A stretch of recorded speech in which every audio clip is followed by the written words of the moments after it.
சில சூழ்நிலைகள், சில ரிப்போர்ட்ஸ் நமக்கு சாதகமா வராத போது நான் விசுவாசிக்கிறேன் ஆண்டவரே, ஆகிலும் என் அவ்விசுவாசம் நீங்கும்படியாக சத்தமிட்டு கண்ணீரோடு ஜெபிக்கும் பொழுது வாக்கு தத்தங்களை நமக்கு அடையாளமாக கொடுத்த தேவன், வார்த்தையை அடையாளமாக கொடுத்த வந்த தேவன், இதுவரைக்கும் உங்களை தூக்கி சுமந்து கண்ணீரினே பள்ளத்தாக்கிலிருந்து தூக்கி வந்தவர் கைவிடுவாரா? பிரியமானவர்களே, விடமாட்டார்.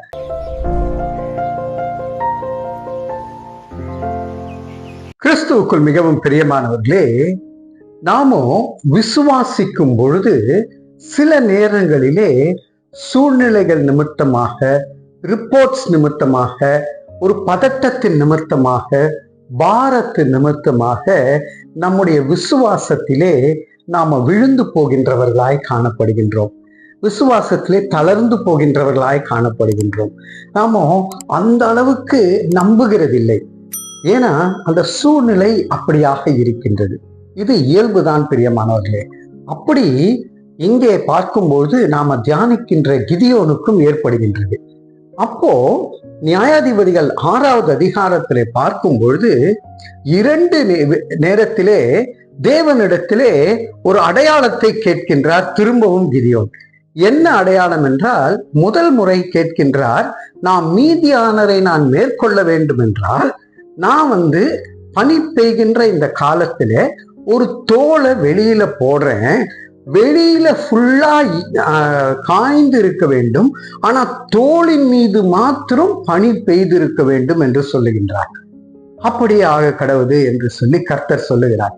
காலையிலே எழுந்து அவன் பார்க்கிறான், சுத்தி வறண்டு இருக்கின்றது, ஆனா அந்த தோல் மாத்திரம் பனியினாலே நினைந்திருக்கிறது. அதை பிழிந்து தண்ணீரை எடுக்கின்றான். ஆனாலும் அவனுக்குள்ள ஒரு சந்தேகம் இருந்துட்டே இருக்கு, நிச்சயமாகவே இப்படி நடந்திருக்குமா அப்படின்னு சொல்லி. ஏன்னா சம்டைம்ஸ் நம்மளாலே நடக்க முடியாத அளவுக்கு மிராக்கிள்ஸ் நடந்து கொண்டே இருக்கும். அதிசயங்கள், அற்புதங்கள் நீங்க நினைக்கிற மாதிரி நடக்கிறது இல்லை.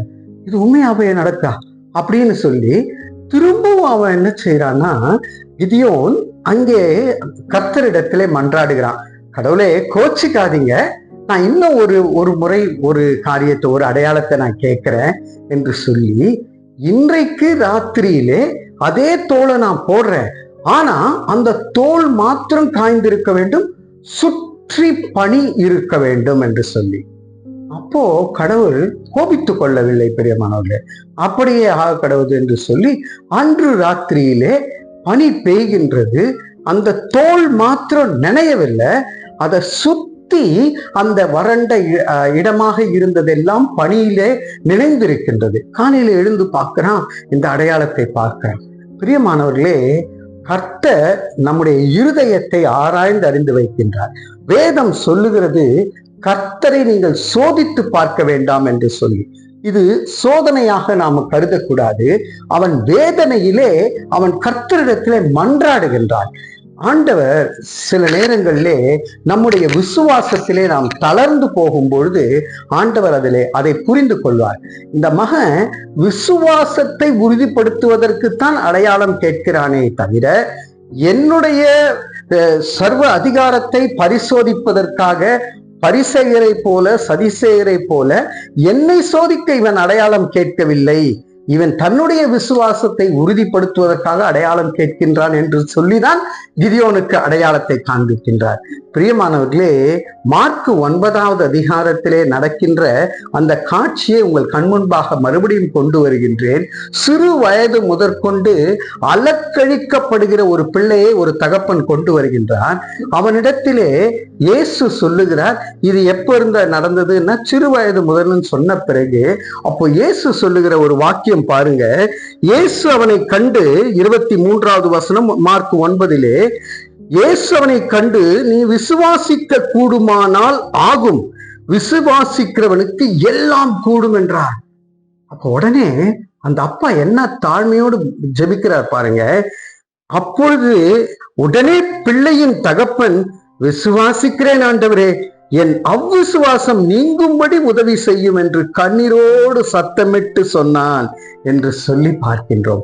நாம கூட சில சூழ்நிலைகள், சில ரிப்போர்ட்ஸ் நமக்கு சாதகமா வராத போது, நான் விசுவாசிக்கிறேன் ஆண்டவரே, ஆகிலும் என் அவிசுவாசம் நீங்கும்படியாக சத்தமிட்டு கண்ணீரோடு ஜெபிக்கும் பொழுது வாக்கு தத்தங்களை நமக்கு அடையாளமாக கொடுத்த தேவன், வார்த்தையை அடையாளமாக கொடுத்த வந்த தேவன், இதுவரைக்கும் உங்களை தூக்கி சுமந்து கண்ணீரினே பள்ளத்தாக்கிலிருந்து தூக்கி வந்தவர் கைவிடுவாரா? பிரியமானவர்களே, விடமாட்டார். ஆண்டவர் அந்த அடையாளத்தை கொடுத்திருக்கிறார். ஆகவே நாம் தலைகளை தாழ்த்தி தேவனிடத்திலே நம்மை முழுவதுமாய் அர்ப்பணிப்போம். அன்பின் பரலோக பிதாவே, சூழ்நிலைகள் நிமித்தமாக, ரிப்போர்ட்ஸ் நிமித்தமாக, ஆண்டவரே பாரத்தின் நிமித்தமாக, அழுத்தத்தின் நிமித்தமாக எங்க விசுவாசத்திலே நாங்கள் சோர்ந்து போகும்போது எங்களை கர்த்தாவே நீர் ஆற்றி தேற்றி சோர்வடையாதே என்று சொல்லி தூக்கி எழுப்பி இன்றைக்கு இந்த விசுவாசத்தை கொடுத்தீரே, நன்றி கர்த்தாவே.